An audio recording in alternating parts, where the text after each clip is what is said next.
Reporter breaking now. നിയമസഭാ തെരഞ്ഞെടുപ്പിൽ തിരുവനന്തപുരം വട്ടിയൂർക്കാവ് മണ്ഡലത്തിൽ ശക്തമായ ത്രികോണ മത്സരത്തിന് കളമൊരുങ്ങുകയാണ്.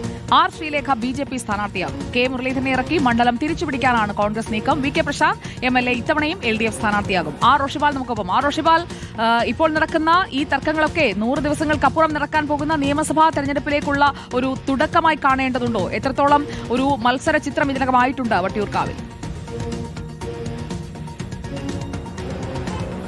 സുജയ പാർവതി, തിരുവനന്തപുരത്തെ ഏറ്റവും വാശിയേറിയ പോരാട്ടം നടക്കുന്ന ഒരു നിയമസഭാ മണ്ഡലമായിരിക്കും വട്ടിയൂർക്കാവ്.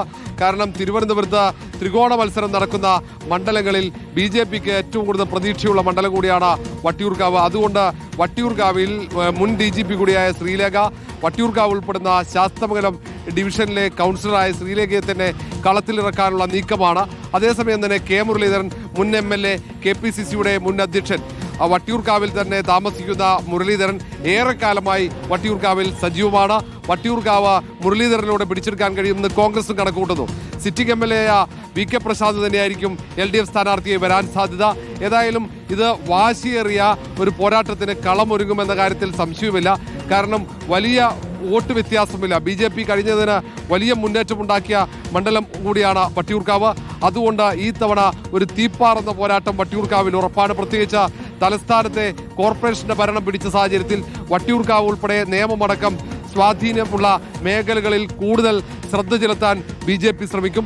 അങ്ങനെ BJPയുടെ പ്രധാനപ്പെട്ട നേതാവായി മാറുന്ന ശ്രീലേഖ അവിടെ പോരാട്ടത്തിനിറങ്ങുമ്പോൾ ഇപ്പോൾ തുടങ്ങിയ ഈ തർക്കം അതിൻ്റെയൊക്കെ ഒരു തുടക്കമായി തന്നെ വിലയിരുത്തേണ്ടി വരും. കാരണം 100 ദിവസത്തിനപ്പുറത്ത് നിയമസഭാ തെരഞ്ഞെടുപ്പിന് അംഗം കുറിക്കുകയാണ്.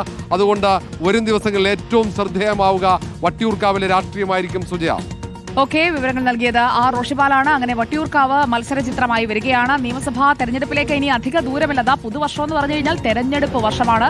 3 മുന്നണികൾക്കും വളരെ പ്രധാനമാണ് കേരളത്തിലെ ഈ തെരഞ്ഞെടുപ്പ്. കേരളത്തിൽ മാത്രമല്ല തമിഴകത്തുമെല്ലാം ഈ തെരഞ്ഞെടുപ്പിലേക്ക് കടക്കുമ്പോൾ ഇനി അങ്ങോട്ട് വാശിയുള്ള പോരാട്ടങ്ങളുടെ ദിനമാണ്.